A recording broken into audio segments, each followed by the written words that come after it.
আল্লাহ পাক বলেন যারা শুনতে এসেছে তাদের প্রতি আল্লাহর নির্দেশ, ওয়াইদা সামিউ মা উনজিলা ইলার রাসূলি তারা আ'য়ুনাহুম তাফিদু মিনাদ দাম'i মিম্মা আরাফু মিনাল হক। হে নবী, আপনি দেখতে পাবেন কোরআনে কারীম যখন তাদের সামনে তেলাওয়াত করা হবে, ব্যাখ্যা বিশ্লেষণ দিয়ে বোঝানো হবে, যে মানুষগুলো কোরআনের মর্মবাণী উপলব্ধি করতে পারবে, মনের অজান্তে তাদের চোখ দিয়ে পানি পড়ছে। কোরআনের আলোচনায় সবার চোখে পানি আসবে না, এটা বোঝার মতো, উপলব্ধি করার মতো যোগ্যতা আপনার থাকা লাগবে। এই জন্য অ্যাক্টিভ হয়ে শুনতে হবে। পৃথিবীর কোনো কথা শুনতে হলে এত বেশি আদব দেখাতে হয় আমি পাইনি। ফাস্তামিউ লাহু ওয়া আনসিতু। এক নম্বরে শুধু যদি শোনার কথা বলতেন তাহলে সামিয়া দিতেন। ফাস্তামিউ দিয়ে আল্লাহ জানাতে চেয়েছেন শুধু শুনলে হবে না, মনোযোগ দিয়ে শোনা লাগবে। কারণ এটা আমরা বসে আছি, শুধু বসে আছি না, আমরা ইবাদতে আছি। ওয়ানসিতু, চুপ থাকা লাগবে। দেখছি এখনো অনেকে গল্প করছেন, কথা বলছেন, আপনার ইবাদত কিন্তু হচ্ছে না। এখানে এসে যদি সওয়াবের দায় গোনা হয়ে যায়, আপনি বাড়ি চলে যান। এবার আসেন, আমরা যারা বলতে এসেছি আমাদের দায়িত্ব কি?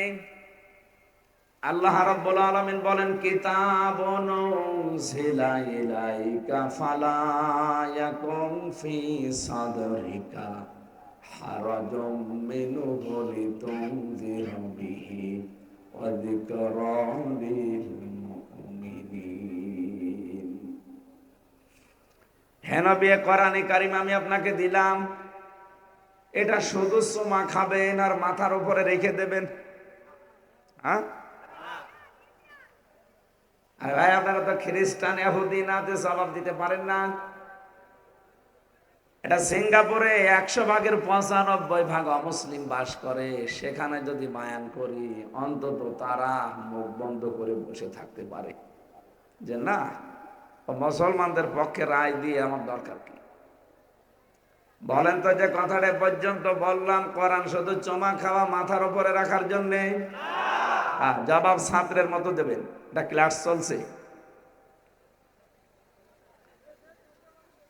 ফালা ইয়াকুম ফি সাদরিকা, এটা দিয়ে যখন মানুষদেরকে সতর্ক করবেন, ওই সময় আপনার অন্তরের ভেতরে যেন কোনো সংকীর্ণতা কাজ না করে। এখানে হারাজনের ব্যাখ্যা আছে দুইটা। এক নম্বরে, হে নবী যখন কোরআনের তাফসীর করবেন, অনেক মানুষ এমন আপনার সামনে থাকবে, এই মানুষগুলো কোরআনের কথা না বোঝার কারণে রাগ করতে পারে। এরকম মানুষ নেই দেশে? দ্বিতীয় নম্বরে, আপনি কোরআন থেকে যখন ব্যাখ্যা বিশ্লেষণ করবেন, এ দুনিয়াতে বহু মানুষ এমন আছে তারা ইবাদত বন্দেগী বানিয়ে বানিয়ে করত। আবহমান কাল থেকে এমন এমন নিয়ম নীতি ইসলামের নামে চলে আসে যেগুলো আসলে ইসলাম না, মানুষ আন্দাজে বানিয়ে নিয়েছে আবেগে। আর এগুলো কুমিল্লা, ব্রাহ্মণবাড়িয়ায় 2 জেলায় বেশি।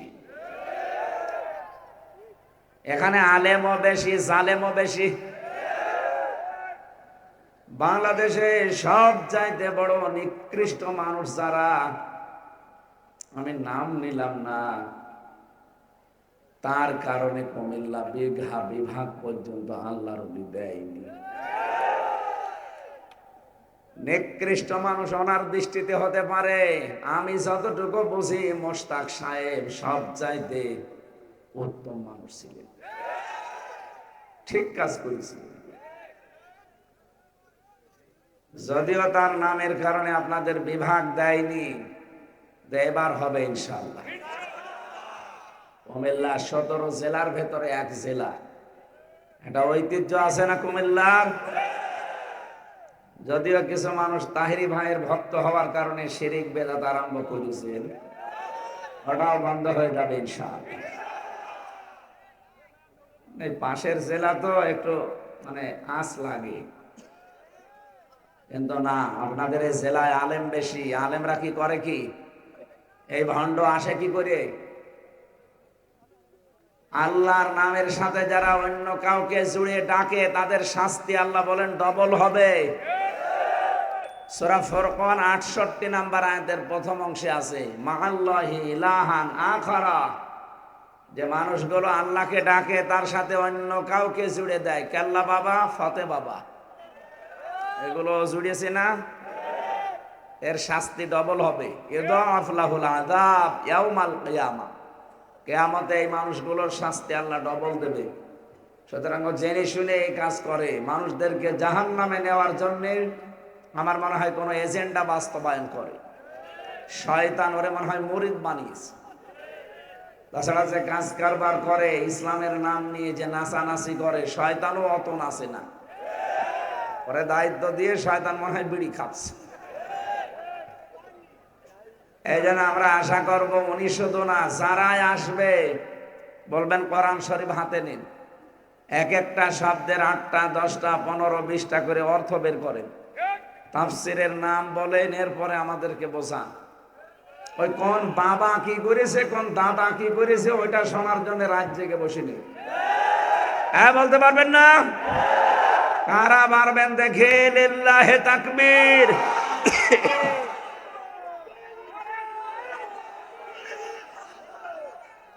তাহলে আয়াতের প্রথম অংশ থেকে একটা শিক্ষা এখন আমরা নিতে পারি, আল্লাহ বাদে যারা অন্য কাউকে ডাকে, সে যদি কাবা শরীফের ইমামও হয়, আমরা তার সাথে ডাকবো না। কথা বলেন না কেন? আল্লাহর নামের সাথে যারা অন্য কোন নাম জুড়ে দেয়, এমনকি যদি রাসূলুল্লাহর নামও জোড়ে না, জায়েজ নেই। কারণ ইয়া রাসূলুল্লাহ, ইয়া রাসূলুল্লাহ এ জিকির আছে, জিকির হবে শুধুমাত্র আল্লাহর নামে, আর দরুদ পড়তে হবে রাসূলুল্লাহর নামে। 3টা বছর আমি ছেলে ফাঁসির ওই কন্ডেম সেলের ভেতরে ছিলাম। মাঝে মাঝে যে মামুন সোহেল চৌধুরী মামলার একজন আসামি ছিল না, মামুন, 25 বছর লোকটা জেলে আছে, বের হয়েছে। উনি দেখতাম তাহাজ্জুদের সময়, রাত 2টা 2:30টার সময় আমরা উঠি নামাজ পড়ার জন্য, আর উনি ওঠে জিকির করার জন্য। তাও জিকির তো জাত মতো করলে হয়, এত জোরে জোরে পুরা বিল্ডিং একেবারে মনে হয় কাঁপিয়ে ফেলে। ইয়া রাসূলুল্লাহ, ইয়া রাসূলুল্লাহ, কি গো নামাজে কিরাত ভুল হয়ে যাচ্ছে, কি জিকির করে চাপা। মাওলানা মামুনুল হক ভাই আর আমি 2 এক জায়গায় ছিলাম, ওনারে ডাক দিলাম একদিন, কি জিকির করেন আপনি? বলছে রাসূলের ইশকে। আপনাকে মনে হয় কেউ এরকম বুঝিয়েছে। আমার এক হুজুর ছিল, সে এসে বলেছে যে রাসূলুল্লাহর ইশকে জিকির করা লাগবে। আমি বললাম, ভাই রাসূলুল্লাহর নামে কোনো জিকির নেই, জিকির আছে আল্লাহর নামে। ওয়ালিল্লাহিল আসমাউল হুসনা ফাদউহু বিহা। সূরা আরাফ 9 নম্বর পারার 13 নম্বর পৃষ্ঠা 4 নম্বর লাইনের 180 নম্বর 81 নম্বর আয়াত। এর প্রথম অংশে আল্লাহ বলেন, আমাকে ডাকতে চাও, আমার বহু সুন্দর নাম আছে, যে নামে পারো ডাকো, কিন্তু সাবধান, আমার নামকে পরিবর্তন করে দিবা না। আপনি কেল্লা বাবা কোথায় পেয়েছেন বলো?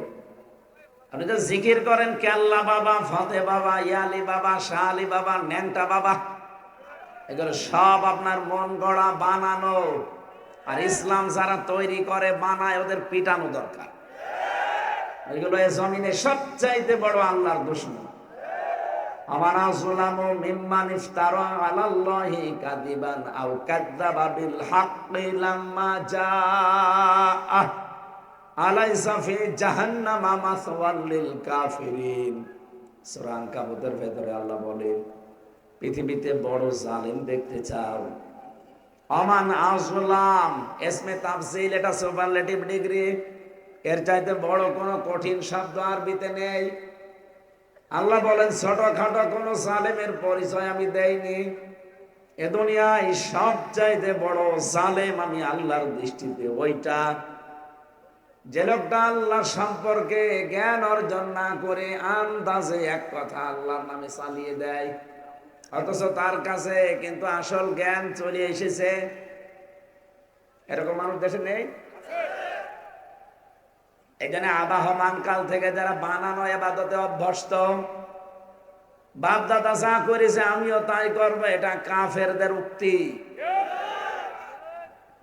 চার জায়গায় কোরআনে আয়াতটা আছে, ওয়াইদা কিলা লাহুম তাআলাউ ইলা মা আনজালাল্লাহু ওয়া ইলার রাসূলি ক্বালু হাসবুনা মা ওয়াজাদনা আলাইহি আবাআনা।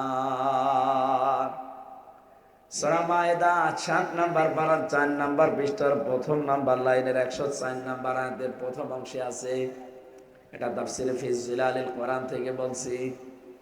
রব্বুল আলামিন বলেন ওয়া মানে এবং ইদা মানে যখন, ইলা মানে বলা হয়, তাআল মানে আসো, ইলা মানে দিকে, মা মানে যা, আনজালাল্লাহ মানে আমি আল্লাহ নাজিল করেছি। হ্যাঁ নবী, দুনিয়ার মানুষকে আপনি যখন বলবেন আসো, আল্লাহ যা নাজিল করেছে ওইটার দিকে আসো, আমি রাসূলের আদর্শের দিকে আসো, ক্বালু হাসবুনা, বহু বচন দুইটাই।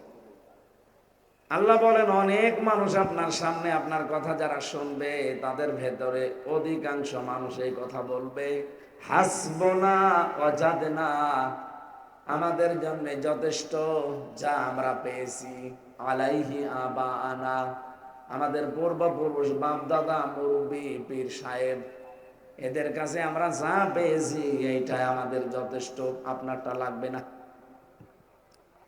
এরকম কথা বাংলাদেশে এখন কেউ বলে না। আমরা কোরআনের আয়াত পারা, পৃষ্ঠা, লাইন, রুকু, সূরার নাম, তাফসীরের নাম পর্যন্ত বলে দেই, এরপরেও বলে যে না আমার বাবা বলেছে। তোর বাবাই বড় হয়ে গেল। আমার মনে হয় নবীজি যদি এখন থাকতো, নবী কেউ বলতো না আপনারটা মানি না, আমার বাবা বলেছে। এই যে আমার বাবা বলেছে, আমার দাদা বলেছে, এই কথা কাফেরদের। কাদের? বলেন বলেন। এই রোগটা এখন অনেক মুসলমান নামধারী মুনাফিকের ভেতরে জড়ো হয়েছে। সুতরাং আমরা যেন হেফাজত থাকি নিজেদেরকে।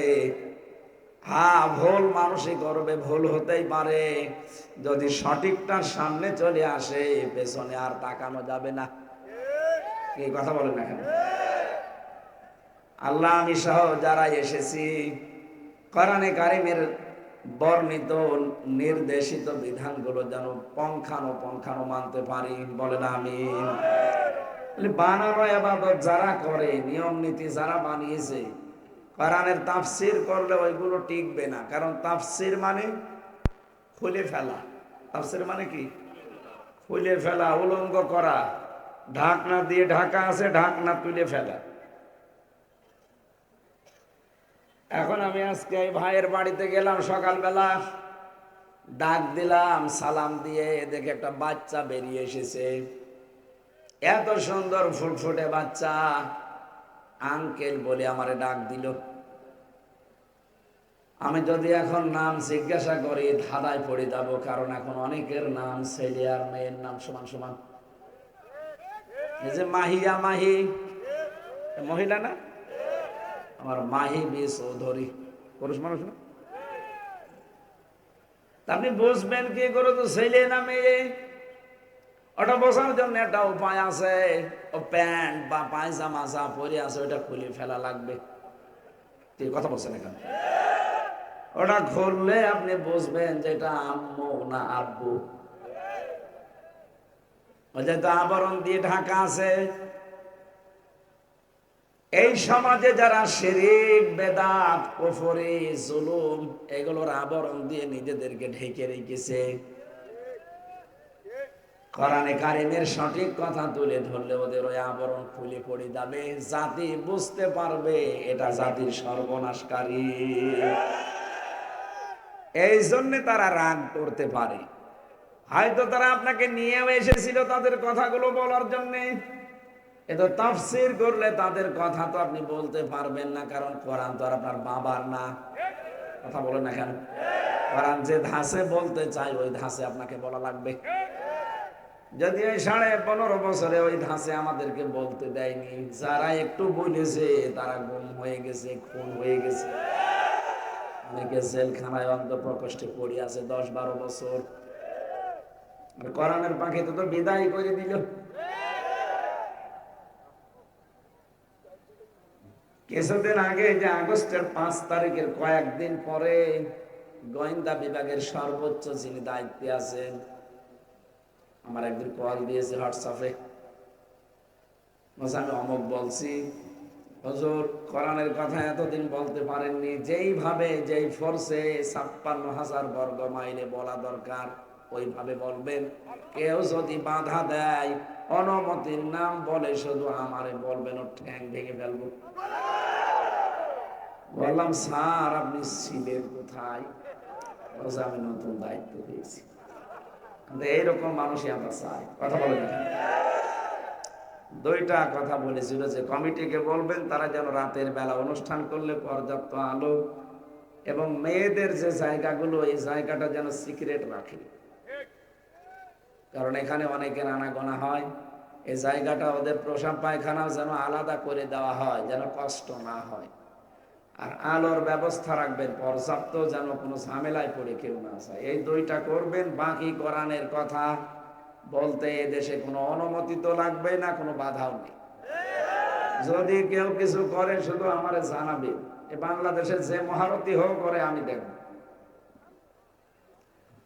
এখনো এরকম বাধা পড়েনি। সত্যি বাধা যদি পড়ে ওরা একেবারে জীবন শেষ করে ফেলে। আমি চাচ্ছি যে 15.5 বছর যেভাবে বাধা দিত ওইভাবে বাধা দিই। আসেন তো এখন মাইক কেড়ে নেন তো, নেন। বহুবার এই কুমিল্লায় এসেছি, সেই কুষ্টিয়া থেকে। আপনি আমাকে এই জেলায় ঢুকতে দেননি। কোথায় কুষ্টিয়া, কোথায় কুমিল্লা? 12-13 ঘন্টা সময় লাগে আসতে। তখন তো পদ্মা সেতু ছিল না। এখন নাই, 9 ঘন্টা হলে চলে আসতে পারলাম। আজকে আমার 8.5 ঘন্টা 9 ঘন্টা সময় লেগেছে। সে ফজরের পরে কুষ্টিয়া থেকে বের হয়েছে, এখানে এসে মাগরিব পড়লাম। সেই সময় তো আরো কষ্ট করে আসতাম, 12-13 ঘন্টা লাগতো। আপনি কি করলেন? দাউদকান্দি ব্রিজ পার হওয়ার আগে জিবরাইল আপনার খবর দিয়ে দেয়, বলো হুজুর যেন আর না ঢোকে। আজকে আসেন তো কোন মহারথী আপনি আসেন। যারা সবচাইতে বেশি বাধা দিত আপনাদের পাশের থানা লাকসাম এবং লালমাই। এক মাল মন্ত্রী ছিল না কামাল, মালের এক ভাই ছিল, এও এক আল্লাহর ওলি। এমন কোন অপকর্ম নেই আল্লাহর ওলি করে নাই। আর এই পাশেরটা ছিল যেটা লাকসামের, এইটারও এক শালা ছিল, এবার আর এক আল্লাহর ওলি। সব সময় লাল পানি নিয়ে থাকে আর বাকি কিছু বললাম না। আপনি আজকে আসেন, সে মহব্বত হোক আর আন মহব্বত হোক, আজকে এসে মাইক কেড়ে নেন যে না আজকে কথা বলতে দেবো না, আসে। আমি অফেন্স বলছি, নিয়ে যান।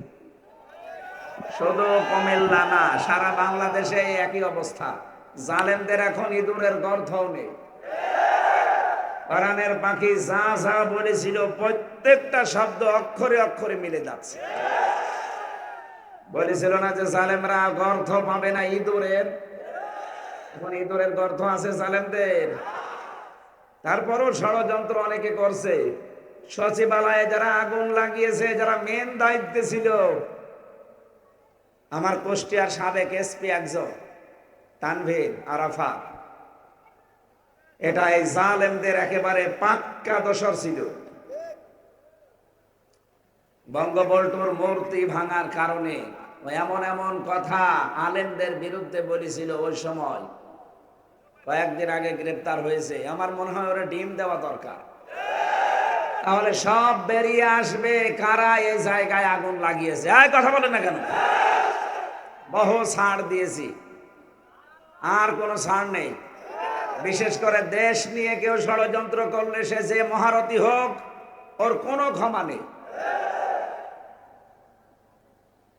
পাশের রাষ্ট্র আমাদের প্রতিবেশী, এটা কোলাঙ্গার প্রতিবেশী। এরা সবাই না, ওই উগ্রপন্থী হিন্দু যারা, তারা এই শয়তানরা শুধু নিজেদের স্বার্থে বানিয়ে বানিয়ে মিথ্যা সংবাদ আমাদের দেশের বিরুদ্ধে প্রচার করে। বিশ্ব মিডিয়াকে দেখাতে চায় যে বাংলাদেশের সংখ্যালঘু নির্যাতন হয়, অথচ সবচাইতে বেশি শান্তিতে আছে সংখ্যালঘুর দিক থেকে বাংলাদেশের মানুষ। গোবিন্দ পরামানিক কয়েকদিন আগে ঘোষণা দিয়েছে, সেদিন আমিরে জামাত ডাক্তার শফিকুর রহমান হাফিজাহুল্লাহ গিয়েছিল গাইবান্ধা এবং খুলনা। এই দুই জায়গায় দুইজন হিন্দু পুরোহিত ঠাকুর, তারা পর্যন্ত বলছে বাংলাদেশে আগস্টের 5 তারিখের পরে সবচাইতে বেশি আরামে আছি। আপনি মিথ্যা তথ্য ছড়ান কার কার ইশারায়? ভারতের সব মিডিয়া খারাপ না, কয়েকটা যেগুলোই মলম বিক্রি করে, ময়ূখ, এই শয়তানের নাম আমি দিয়েছি হকার।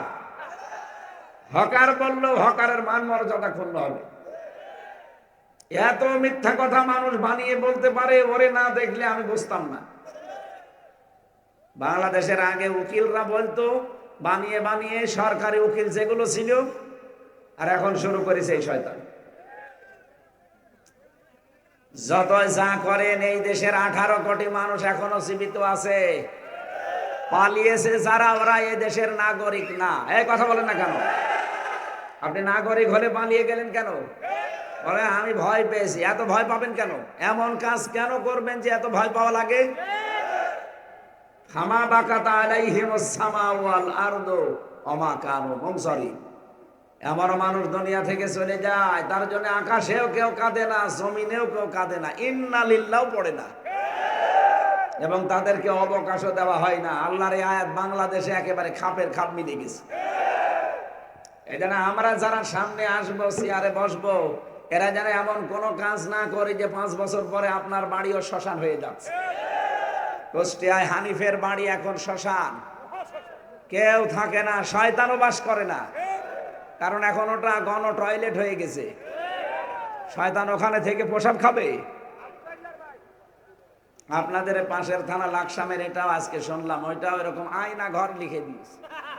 ঠিকই করিস, কারণ জালেমদের প্রত্যেকটা বাড়ি ছিল আয়না ঘর আর টর্চার সেল। আমি তো নিজে সাক্ষী। ওদের বাড়ির নিচে সবগুলো দেখবেন ওরকম গোপন ঘর বানানো আছে মানুষকে অত্যাচার করার জন্য। কি হয়েছে এখন? কেউ থাকে না। এজন্য আমাদের শিক্ষা নেওয়া দরকার। আগামীতে যদি আল্লাহ কাউকে দেন, তারা যেন জুলুম না করেন। আর 5 বছর পরে আপনার বাড়িও কিন্তু গণ টয়লেট হয়ে যাবে। কয়েকদিন আগে মালয়েশিয়া, সিঙ্গাপুর সহ কয়েকটা দেশ ঘুরছিলাম। তাফসীর মাহফিলের দাওয়াত ছিল আমার। মালয়েশিয়া দেখলাম সাহেব পাড়া আছে, সাহেব পাড়া, ঘরগুলো সব তালাবদ্ধ। ওরা থাকে না ওখানে, সব থাকে হোটেলে চুরি করে। যে হোটেল থেকে নামি দেখি 2 শয়তান বসে আছে। কি গো? হুজুর আমরা আগেই পালিয়েছি। আরে শয়তান, কেন সাহেব পাড়া বানালেন ওই ঘরে? ঘর তালা মারা, ওই ঘরে যে মার খাবো? এই দেশে বাঙালি নেই, পিটিয়ে আমার একেবারে জুতা দিয়ে সোজা করে ফেলবে। এই জন্য খুব চুরি করে আসি। এই যে নিচে চা খেতে নেমেছি, কেউ জানে না, জানে না যে আমি জেনে ফেললাম। এখন কিন্তু বলে দেবো, হুজুর আপনার কাছে দোয়া চাই। কিসের দোয়া শয়তান? তোর জন্য আমার দোয়া বের হবে। তোর জন্য 3টা বছর আমি জেলের অন্ধ প্রকোষ্ঠে কাটিয়েছি, যোগাযোগ বিচ্ছিন্ন হয়ে। প্রধান অতিথি কে ছিল জানো? উনি জেলে গেছে, হয়তো 7 দিন পরে ওনাদেরকে সরকারি ভাবে কথা বলার সুযোগ দিয়েছে। আর আলেমদের সাথে যা করেছে জালেমরা, আমি যে 3 বছর ছিলাম, যোগাযোগ পর্যন্ত করতে দেয়নি। সরকারি মোবাইলকে আমি জানতাম না, ওনাদের 15 দিন পরে দিয়েছে। তাহলে তো অন্তত পেয়েছে 10 মিনিট। আর আমার 3টা বছরে ছেলে মেয়ে, স্ত্রী পুত্র, মা বাবা বেঁচে আছে কিনা, আমার দাদা আছে মরে গেছে, আমি জানি না। 15 দিন পরে এক কারারক্ষী এসে বলছে আপনার কে যেন মরে গেছে। কোর্টে গেলাম, কোর্টে যাওয়ার পরে শুনলাম দাদা মরে গেছে 15 দিন আগে। কত মানুষকে খুন, গুম, মিথ্যা মামলা, মিথ্যা সাক্ষী দিয়ে ওই ঘরের ভেতর থেকে ষড়যন্ত্র হতো। এই কথা বলছে না কেন? আর হানিফ আর হানিফের ভাই আতা ওদের বাড়ির পায়খানার ইট পর্যন্ত, প্যান পর্যন্ত খুলে নিয়েছিল। কত রাগ বলেন তো একটা মানুষের উপরে। পায়খানা করবে মানুষ, সে প্যানও রাখে নাই, শয়তানের কোনো চিহ্নই রাখবো না।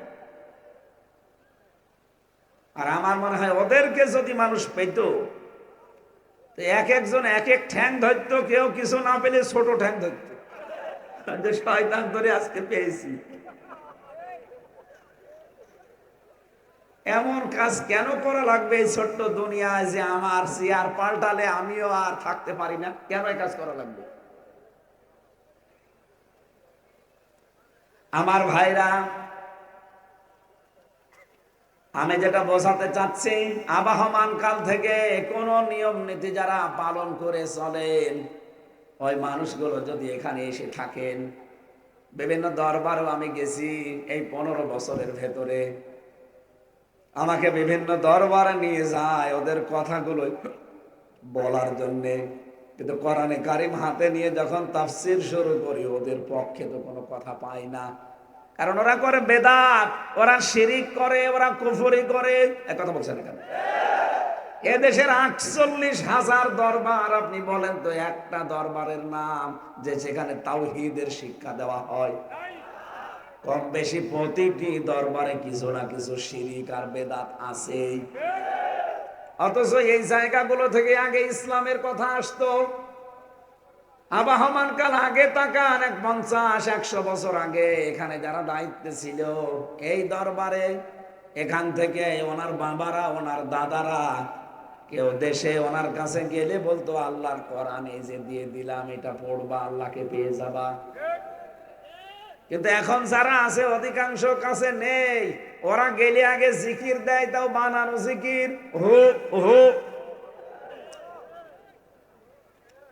ঝিনাইদহ একবার গিয়েছিলাম ছাত্র বয়সে, মাস্টার্সে যখন বিশ্ববিদ্যালয়, ওই সময় এক দরবারে নিয়ে গেল, আমি জানতাম না ওইটা।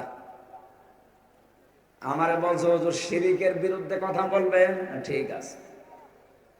যাওয়ার পরে দেখি পীর সাহেবকে পুরুষেরা নারী মিলে সেজদা দিচ্ছে। মেজাজ গেল খারাপ হয়ে। ওঠার পরে সোরা লোকমান থেকে যে শিরিকের যে আয়াতগুলো আছে, ইন্না শিরকা লাযুলমুন আযীম, এই আয়াত দিয়ে তাফসীর শুরু করলাম। শিরিক যত প্রকার আছে প্রকারগুলো বলতে শুরু করলাম। পীর সাহেব দেখে ওখান থেকে বলছে, তাড়াতাড়ি হুজুরকে নামা, আমার দরবার গেল। তোর দরবার আজকে চলে যাবে। এই জন্য বলছি, আবহমান কাল থেকে যারা এই দেশে বানানো ইবাদতে অভ্যস্ত, কোরআনের তাফসীর করলে ওইগুলো তো সব খুলে যাবে, মানুষ জানবে যে এগুলো সব বানানো নিয়ম নীতি। তখন ওদের ব্যবসা বন্ধ হয়ে যাবে, ওই মানুষগুলো তখন উঠে পড়ে লাগবে। আরে সারা দেশে আমার পেছনে লেগেছিল এরকম ব্যবসায়ী যারা, তারাই। এই জন্য কোরআনের কথা বলতে গেলে আপনার ভেতরে কোনো ভয়, ভীতি, দ্বিধা, দ্বন্দ্ব, সংশয়, সন্দেহ, সংকীর্ণতা এগুলো যেন কাজ না করে। কে বলছেন? আমানত এই শব্দটার গুরুত্বপূর্ণ বিধানগুলো বাংলাদেশের মানুষ মানত না এই 54 বছর। এই জন্য আমাদের কপাল পরিবর্তন হয়নি। আমরা চাই আমানতের সঠিক দায়িত্ব যারা সামনে আসবে এরা যদি পালন করে, 41 সাল লাগবে না, 41 ঘন্টায় বাংলাদেশ জান্নাত হয়ে যাবে। এটা এত বড় গুরুত্বপূর্ণ জিনিস আমানত। নবীজি নিজের জীবন দিয়ে পর্যন্ত এটা দেখিয়েছেন। যেদিন তিনি হিজরত করবেন সেদিন চারিদিকে 42 জন কাফের দাঁড়িয়ে আছে, সব নাঙ্গা তরবারি নিয়ে। বিশ্বনবী ডাক দিয়ে বললেন, আলী, আমার বিছানার উপরে শুয়ে পড়ো, আমি আল্লাহর নির্দেশে চলে যাচ্ছি। কিন্তু সাবধান, ওই যে টোপলাগুলো দেখতে পাও ঘরের কোনায়, ওগুলো সব ওই কাফেরদের। ওরা আমার কাছে আমানত রেখে গেছে। এগুলো নিয়ে যদি আমি এখন পালিয়ে চলে যাই, তাহলে আমার আলামিন নামের কলঙ্ক হবে। কোন নামের? আরো জোরে বলেন। মানুষ আমাকে বড় আশা করে, আলামিন আর সাদিক বলে ডাকে, আমি আমানতদার। এটা নিয়ে যদি এখন চলে যাই, সারা মক্কায় আমার নামে একটা বদনাম হবে যে আমি খেয়ানতকারী। তা আপনি যে 14টা বাক্স নিয়ে চলে গেলেন, আপনার বদনাম হচ্ছে না? এতদিন নাই আমরা জানতাম না। আমার দেশ পত্রিকার সম্পাদক ডক্টর মাহমুদুর রহমান, লোকটার বাড়িও কুমিল্লায়। কুমিল্লা না? কুমিল্লা কি ওইদিকে নাঙ্গল,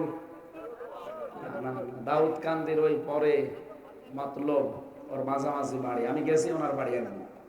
বাঘের বাচ্চা একটা, সাধারণ জেনারেল শিক্ষিত, তাতে কি একটা বাঘের বাচ্চা লোকটা প্রকাশ করে দিয়েছে সব, তাও ভিডিও ক্লিপ আকারে।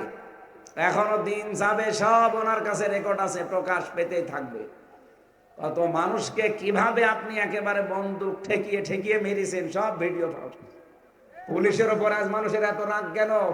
এগুলো অনেকে এতদিন জানতো না, এখন দেখতে পাচ্ছে। ওদের দলীয় কিছু পুলিশ ছিল একেবারে খাস বঙ্গবন্ধুর মুরিদ। আমার মনে হয় ওরা আল্লাহর নবীকে নবী মানতো না, ওরা বঙ্গবন্ধুকে নবী মানতো।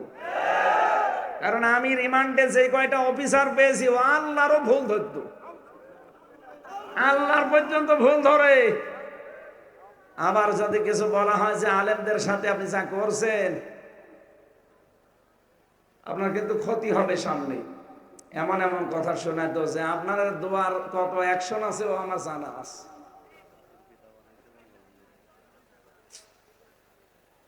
সম্মানিত ভাইরা, এখানে এই যেগুলো এখন প্রমাণ আছে, প্রমাণ একেবারে সাক্ষ্য দেখা যাচ্ছে।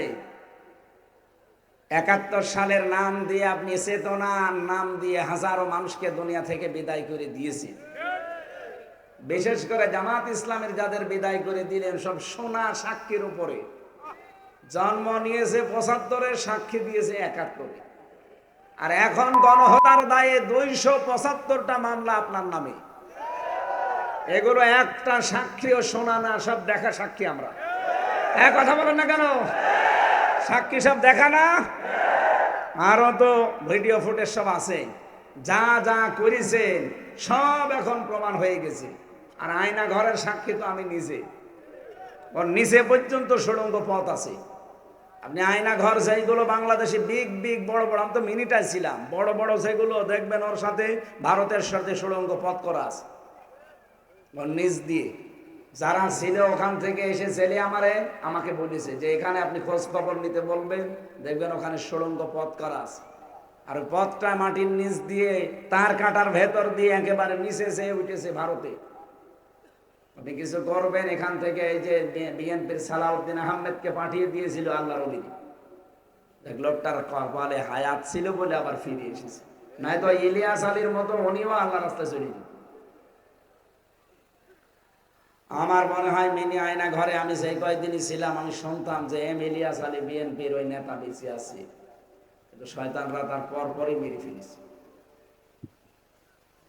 এত বড় নিকৃষ্ট কাজ আপনারা করতেন, একটা ইলিয়াস আলী তৈরি করতে, একটা সালাউদ্দিন আহমেদ তৈরি করতে দেশের কত টাকা কত ঘাম ঝরেছে মানুষের, আপনি জানেন? 57টা বিডিআর অফিসার মেরে ফেলতেন। আজকে একটা অফিসার তৈরি করে দেখেন তো এরকম দেশপ্রেমিক। যেগুলো বানিয়েছেন সবই তো 5 আতা কোট্টার মতো, যা বলতো দাদারা তাই করতো। আমরা চাই না বাইরের কোন দেশ আমাদের উপরে প্রভু হয়ে দায়িত্ব পালন করুক, বন্ধু হোক। আমরা বন্ধুত্ব চাই, প্রভুত্ব চাই না। এই কথা বলেন না কেন? বাঙালি জাতি, মুসলিম জাতি আমরা, আমাদের ভেতরে আর কিছু না থাক, মনুষ্যত্ব আছে, ব্যক্তিত্ব আছে। কারো খবরদারি আমরা কখনো মানি নাই, আমরা মানবো না। মুসলমান আত্মসমর্পণ করতে পারে প্রতিবেশীর কাছে না, মুসলমান আত্মসমর্পণ করতে পারে আল্লাহর কাছে। এক কথা বলেন। কুমিল্লাবাসী নবীজি আলী রাদিয়াল্লাহু তাআলা আনহুকে বলেছিলেন, সাবধান, 3 দিন পরে মদিনায় আমার সাথে দেখা করবা, আমানতের দায়িত্বটা সঠিকভাবে পৌঁছিয়ে দেবা। হযরতে আলী বলেন, নবীজি যখন চলে গেলেন, ওই লোকরা সকালবেলা 42 জন একসাথে তরবারি নিয়ে এসে, কেউ বলছে এই তো মোহাম্মদ শুয়ে আছে চৌকির উপরে। যেহেতু চাদর দিয়ে ঢেকেছিলাম আমি, এক একজন এক এক কথা বলে বলে এই তো ঢাকা আছে, একজন বলে কপ দে, আরেকজন বলে দাঁড়ান আর একটু পরে। হাতের কাছে যখন পেয়েই গেছি, এখন কোপ দেওয়ার দরকার নেই, সময় মতো কোপ দেওয়া যাবে। আগে চাদরটা তুলে মুখ দেখে কোপ দেই।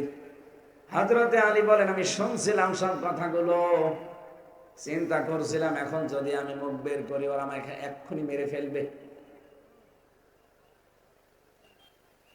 আমি একটু ধস্তাধস্তি করি ওদের সাথে, চাদর আমি ছাড়বো না যতক্ষণ ওরা আমার চাদর নিয়ে টানাটানি করবে, ধস্তাধস্তি করবে, অতক্ষণ সময় আমার নবী মদিনার দিকে 2 কদম এগিয়ে যাবে। বাংলার মুসলমানেরা নবীকে 2 কদম একটু নিরাপদে এগিয়ে দেওয়ার জন্য নিজের জীবনকে বিপন্ন করছে। সেই নবীর আদর্শ এখন পড়ে আছে, কি করেন আপনি তার জন্য? সেই নবীর আদর্শকে বাংলাদেশে পৌঁছিয়ে দেওয়ার জন্য, কায়েম করার জন্য কি চেষ্টা করেছেন আপনি বলেন তো? তার আদর্শকে দুনিয়ায় প্রতিষ্ঠা করার জন্য কি ভূমিকা আছে? আপনি যে হযরতে আলী রাদিয়াল্লাহু তাআলা আনহুর কথা শুনলেন, তিনি মরণের বিছানায় শুয়ে আছে, তারপরও নবী যেন একটু এগিয়ে যায়, এজন্য শক্ত করিয়াছে যে ধস্তাধস্তি করুক, সময় কেটে যাক। আমরা যদি প্রত্যেকে এখান থেকে শিক্ষা নিতে পারতাম, বাংলাদেশে বিশ্বনবীর আদর্শ কায়েম হয়ে যেত। আমার কথার অর্থ বোঝেন? হ্যাঁ। শেষ পর্যন্ত আমি ছেড়ে দিলাম, মনে মনে ভাবলাম ওরা যদি আমাকে 1 কোপ দিয়ে আন্দাজে মেরে ফেলে তাহলে খুঁজতে বের হয়ে যাবে নবীকে। নবী তো এখনো বেশি দূর যেতে পারেনি, এই জন্য আমি ছেড়ে দিলাম। আমার তো মনে হচ্ছিল ওরা 42 জন ধরে টানছিল, সারা দুনিয়ার কাফেররাও যদি আমার চাদর ধরে টান দিত খুলতে পারতো না। কি একটা অদৃশ্য শক্তি আমার এই 2 হাতের ভেতরে আল্লাহ দিয়েছিলেন, আমি শুধু ধরেছিলাম, ওরা খুলতে পারেনি। শেষ পর্যন্ত ছেড়ে দিয়ে আমারে দেখে ওরা আশ্চর্য হয়ে গেছে। তো নেতার ছেলে, ওনার বাপ কি ছিল? আবু তালেব। উনি নেতা ছিলেন, নেতার ছেলে এখানে কি করেন? মোহাম্মদ কোথায়? উনি এখানে নেই। কোথায় আছে আমি বলবো না। ওরা সব বের হয়ে গেল ছেড়ে দিয়ে। উনি বললেন, এই দাঁড়ান, কোথায় যান? আপনাদের এই যে টোপলা গুলো দেখতে পাচ্ছেন, নিজের বাবাকে, নিজের মাকে, নিজের নেতাকে তো বিশ্বাস করেন না, রেখে গিয়েছিলেন আলামিনের কাছে। এই দেখেন সেই টোপলা গুলো উনি নিয়ে চলে যায়নি। এটা যার যার নাম লেখা আছে আমাকে দায়িত্ব দিয়েছে, এগুলো যেন আমানতটা পৌঁছিয়ে দেয়। এই যে নিয়ে যান, যার যার জিনিস নিয়ে যান। আমার যতটুকু বিশ্বাস এবং যতটুকু বাস্তবতায় ধারণা, এদেশে যারা একামতে দিনের দায়িত্ব পালন করতে চায়, যারা ইসলাম এদেশে কায়েম করতে চায়, এই মানুষগুলো জমিনের দায়িত্ব পেলে ঠিক জমিনটা ওই রকম হয়ে যাবে। যার যার সম্পদ তার কাছে পৌঁছিয়ে দিয়ে আসবে বাড়ি থেকে। দরকার হয় কাঁধে বস্তা নিয়ে, বোঝা নিয়ে বাড়িতে পৌঁছিয়ে দিয়ে আসবে। এইটাই তো নেতাদের আদর্শ। আমরা এরকম নেতা দেখতে চাই। আমার ভাইরা, যে কথা বলছিলাম, আমানতটা গুরুত্বপূর্ণ দেখলেন না? নবী নিজের জামাই হযরতে আলীকে মরণের বিছানায় রেখে গেছে, তারপরও যেন আমানতের দায়িত্ব পালন করা যায়। বাংলাদেশে আমরা যাই দায়িত্বে আসবো সামনে, 1628টা চেয়ার আছে এই দেশে। কয়টা? এই যে এই চেয়ার না, একেবারে যিনি পালিয়েছে ওনার চেয়ার থেকে শুরু করে এই উপজেলা চেয়ারম্যান পর্যন্ত, এই 1628টা চেয়ারে যারাই বসা ছিল, ওরা যদি এদেশের জনগণ এবং এদেশের সম্পদ গুলোকে এভাবে আমানত মনে করে পালন করতে পারে, যে যেই সেক্টরে আছে প্রতিটি সেক্টরকে আমানত মনে করে চলে, এই দেশটা দাঁড়াতে খুব বেশি দিন সময় লাগবে না। বিশ্বে আমরা রোল মডেল হয়ে যাব ইনশাআল্লাহ।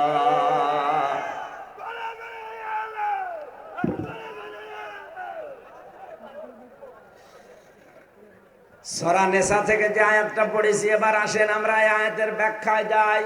ইন্নাল্লাহা ইয়া'মুরুকুম আন তু'আদ্দুল আমানাতি ইলা আহলিহা। অবশ্যই আল্লাহ তোমাদেরকে নির্দেশ দিচ্ছেন, তোমাকে না, তোমাদের সবাইকে। এখানে শুধু মুসলমানদের কথা বলা হয়নি। ইয়া'মুরুকুম, কুম এটা জমির বহুবচন, তামাম দুনিয়ার সব মানুষের জন্য আল্লাহর এই আয়াতটা। অবশ্যই আমি আল্লাহ তোমাদেরকে নির্দেশ দিচ্ছি, আনতু আব্দুল আমানাতি ইলা আহলিহা, যাবতীয় আমানতকে তার প্রাপকের কাছে পৌঁছিয়ে দেবে, যিনি তার হকদার। আপনার গচ্ছিত যে আমানতগুলো আছে এটা তার হকদার, যিনি প্রাপক, যিনি আসলে পাওনাদার, তার কাছে এটা পৌঁছিয়ে দেবে। এ দায়িত্ব দিয়েছেন কে? ইলা আহলিহা, আহাল মানে পরিবার। এখানে আহাল মানে শুধু পরিবার না, এ আহালের ভেতরে প্রথম নম্বরে আমার যতটুকু তাফসীর পড়ে জ্ঞান হয়েছে, আমি দেখেছি আহাল বলতে আমরা মনে করি স্ত্রী, আহাল মানে মনে করি ছেলে মেয়ে, আহাল মানে মনে করি ভাই বোন। কথা বলেন না কেন? তাহলে আমরা এখান থেকে যদি শুরু করতে চাই, আমার সবচাইতে নিকটবর্তী আহাল আমার স্ত্রী, আমার ছেলে মেয়ে, আমার বোন, আমার ভাই, আমার চাচা, আমার ফুফু। বাংলাদেশে বহু হাজী সাহেবকে আমি দেখি, এ মানুষগুলো হজ করতে যায় ঠিক, কিন্তু জমি জায়গা ভাগ করে বউকে, মেয়েকে, ফুফুকে, বোনকে, এদেরকে দেওয়ার সময় তখন পাল্টি পাল্টি করে। আর অনেকে হাদিস বানিয়ে নিয়েছে যে শুধু মাঠের জমি বোনকে দেওয়া লাগবে, আর বাকিটা দেওয়ার দরকার নেই, আপনি জাহান্নামে যাবেন। সাহাবায়ে কেরাম রিদওয়ানুল্লাহি তাআলা আলাইহিম আজমাইন এই পৃথিবীতে বাড়ি ঘরের ঘটি, বাটি, থালা, খাবারের থালা, খাবারের হাঁড়ি পর্যন্ত ভাগ করে দিত। আর আপনি শুধু মাঠের তাও সে দুর্বল জমিটা দিয়ে শেষ করে দিলেন। আবার ফতোয়া দেয় যে বোন সবই নিয়ে নিবা, কোনোদিন কি আসবা না। ওরে শয়তান, আসবা না মানে ওকে তোর জিনিস নিচ্ছে, ও তো আল্লাহর নির্দেশিত জিনিসগুলো নিয়ে যাচ্ছে। তোমার নিজের আরো দায়িত্ব, আমানতটা আমি পৌঁছিয়ে দেই। এখানে যারা পৌঁছানোর ব্যাপারে গড়িমসি করেন, ফাঁকিবাজি করেন, আপনার নামাজ, রোজা, হজ সব মাঠে মারা যাচ্ছে, কিচ্ছু কবুল হবে না। কারণ এই আয়াতটা কিয়ামতে আপনার বিরুদ্ধে অবস্থান নেবে। এভাবে একটা দুইটা করে আমি প্রায় 27টা আমানতের ব্যাখ্যা পেয়েছি তাফসিরে। আসল বিষয়টা আমার কাছে মনে হয়েছে, আমানত মানে একজনকে সাপোর্ট করা, ভোট দেওয়া, রায় দেওয়া। ভোটের কথা, রায়ের কথা এই জন্য বলছি কারণ পরের শব্দ ওয়াইদা হাকামতুম বাইনান নাসি আন তাহকুমু বিল আদলি, অবশ্যই যখন তোমরা বিচার করবা, মানুষের মাঝে রায় দিবা, তখন তোমরা ন্যায় বিচার করবা। ও ভাইরা, ক্ষমতা না থাকলে ন্যায় বিচার করা যায়? বলেন বলেন। বাংলাদেশে আজ যারা বলেন সৎ কাজের আদেশ, অসৎ কাজে নিষেধ, এই তাবলীগ জামাত যারা করে এরা করে না। ওরা হয়তো অনুরোধ করতে পারে কিন্তু আদেশ করার ক্ষমতা ওদের নেই। বলেন, এদেশে এখন যারা অন্তত রাষ্ট্রীয় ক্ষমতায় যারা আছে, এরা যতটুকু বা আদেশ করতে পারে, এদেশে তাবলীগ জামাতের, জামাত ইসলামের সরমনার, খেলাফত মজলিসের হেফাজতের সর্বোচ্চ দায়িত্বে থেকেও সে আদেশ করতে পারে না। পারবে? কারণ তার কাছে আইন নেই, ক্ষমতা নেই। এখানে ক্ষমতায় যারা যেতে চায়, যে জিনিসের মাধ্যমে যেতে চায়, এই জিনিসটার নামই আপনি তাফসিরে মারিফুল কোরআনে আছে। এখানে ভয়ও কাট্ট ভোট লেখা আছে। যারা ভোটের নাম শুনলেই মনে করেন এ আবার দুনিয়াদারের কথা বলে। আরে বাবা, আপনি কি বেশি বোঝেন আল্লামা শফির চাইতে কোরআন? মারিফুল কোরআন তাফসির যিনি লিখেছেন তিনি আমানত, এই বহু বচনের ব্যাখ্যায় লিখেছেন আমানত মানে ভোট। এখানে সামনে যেহেতু সুযোগ আসতেছে, এই আমানতটা দুনিয়ার কাজ মনে যেখানে সেখানে দেবেন না। যে প্রাপক, যে প্রাপ্য, যে লোকটা আসলে হকদার, তাকে আপনি দেবেন। ও যদি আপনার বাবা নাও হয় তাও দেবেন, কারণ ওই লোকটা ভোট পেয়ে, ক্ষমতা পেয়ে যদি সংসদে নামাজের আইন পাশ করতে পারে, যত মানুষ এই দেশে নামাজ পড়বে, আপনার একটা ভোটের কারণে 18 কোটি মানুষের সেজদার সওয়াব আপনি পেয়ে যাবেন। এটা আমি বানালাম না, সূরা নিসা 85 নম্বর আয়াতে আছে, মাইয়াশফা শাফাআতান হাসানাতাই ইয়াকুল্লাহু নাসীবুম মিনহা ইলা আখির আয়া। দুনিয়ায় কেউ যদি সুপারিশ করে, ভোট দেয়, রায় দেয়, সমর্থন জানায়, পেছনে থাকে কোনো ভালো কাজের, ওই লোকটা আপনার রায় পেয়ে, ক্ষমতা পেয়ে যদি ভালো কাজ করে সওয়াব পায়, আপনি শুধু সমর্থন দিয়ে ওই সওয়াব পাবেন। ওই লোকটা আপনার ভোট পেয়ে, ক্ষমতা পেয়ে যদি মদের আইন জারি করে, জেনার আইন জারি করে, আপনি জীবনে জেনা না করেও জেনার গুনাহ নিয়ে কিয়ামতে উঠবেন। এজন্য এরকম পাগলামি সামনে আমরা করব না। বলেন করব? যে যা প্রাপক, আসল প্রাপক যেটা, তার কাছে পৌঁছিয়ে দেবেন। হযরতে উসমান ইবনে তালহা রাদিয়াল্লাহু তাআলা আনহু, তার কাছে নবীজি মক্কা বিজয়ের পরে কাবার চাবি হাতে তুলে দিয়েছিলেন। বলেছিলেন, কিয়ামত পর্যন্ত তোমার বংশধরদের কাছে চাবি থাকবে, কারণ তোমরা এর প্রাপক, এর আসল মালিক তোমরা। একটা চাবির ক্ষেত্রে যদি এতটুকু উদারতা নবীজি দেখাতে পারেন, কত বিষয় আমাদের সামনে আমানত পড়ে আছে। এই আমানতগুলো যদি প্রত্যেকটা এখান থেকে শিক্ষা নিয়ে আমরা বাস্তবে রূপ দিতে পারতাম, এই দেশটা আমার মনে হয় একটা মিনি জান্নাত হয়ে যেত। আমরা টের পাচ্ছি না যে আমানত আসলে কি। খালি টাকা পয়সা রাখায় আমানত না, কথা পর্যন্ত আপনার কাছে আমানত। এলেম একটা আমানত।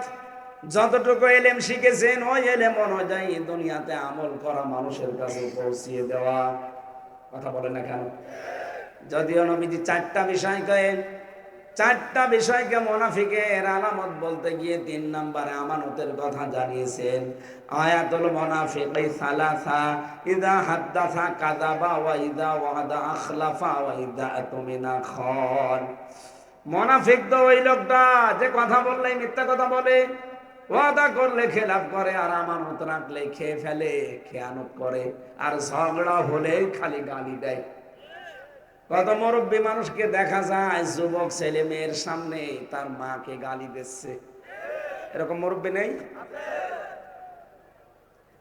এজন্য আমরা সব দিক থেকে খেয়াল করে আমানতটা জীবনে বাস্তবায়ন করব। স্বামী তার স্ত্রীর জন্য আমানত, স্ত্রী তার স্বামীর জন্য আমানত। কথা বলে না কেন? অথচ পারিবারিক জীবনে আমানতের দায়িত্ব পালন নেই। এজন্য হাজারো স্বামী পরকীয়া প্রেম করে, হাজারো স্ত্রী 1 সন্তান 2 সন্তান নিয়েই বেরিয়ে চলে যাচ্ছে। আমানতটা বুঝতে হবে। যেহেতু আমানাত বহু বচনের শব্দটা, লক্ষ লক্ষ কথা আছে এর ভেতরে। তাফসিরে ফি জিলালিল কোরআন আর মারিফুল কোরআন, এই দুইটা একটু বেশি করে দেখবেন আয়াতের সম্পর্কে। সারাদিন যেহেতু গাড়িতে খাবারও খাইনি, আমি এসে একটু খালি কাজ হয়েছিলাম, ঘুমিয়ে গেছি আধা ঘন্টা। এরপরে চলে এসেছি। পারিবারিক জীবন নিয়ে আমি 2টা বই লিখেছিলাম জেলে থাকাকালীন, ওই কারারক্ষীদের কাছে কলম খাতা নিয়ে। বাইরে এসে পাবলিশ করেছি, তার ভেতরে এখানে 3টা, 8টা লিখেছিলাম, বাইরে 5টা, জেলে 2টা। জেলের ভেতরে যে এটা দাম্পত্য সমস্যা এবং তার সমাধান, বহু মানুষ শুধু মহিলার কারণে জেল খাটতেছে। এটা আমি মনে করি ওদেরকে, এটা নারীদের জন্য, ওদেরকে পড়াবেন। আপনার মেয়ে হোক, বউ হোক, ফুপু হোক, বোন হোক, ওদের পড়াবেন পুরাটা। আর একটা আছে, এটা শুধুমাত্র পুরুষদের জন্য, দাম্পত্য সমাধান এবং তার সমস্যা কিভাবে তৈরি হয় ওইটা। আর এটা আমি আল্লাহর সৃষ্টি নিয়ে লিখেছি। মঞ্চে যদি থাকে এখান থেকে নিয়ে যাবেন। আমার যেহেতু আর একটা অনুষ্ঠান আছে, তো ওদেরও এরকম বড় আয়োজন।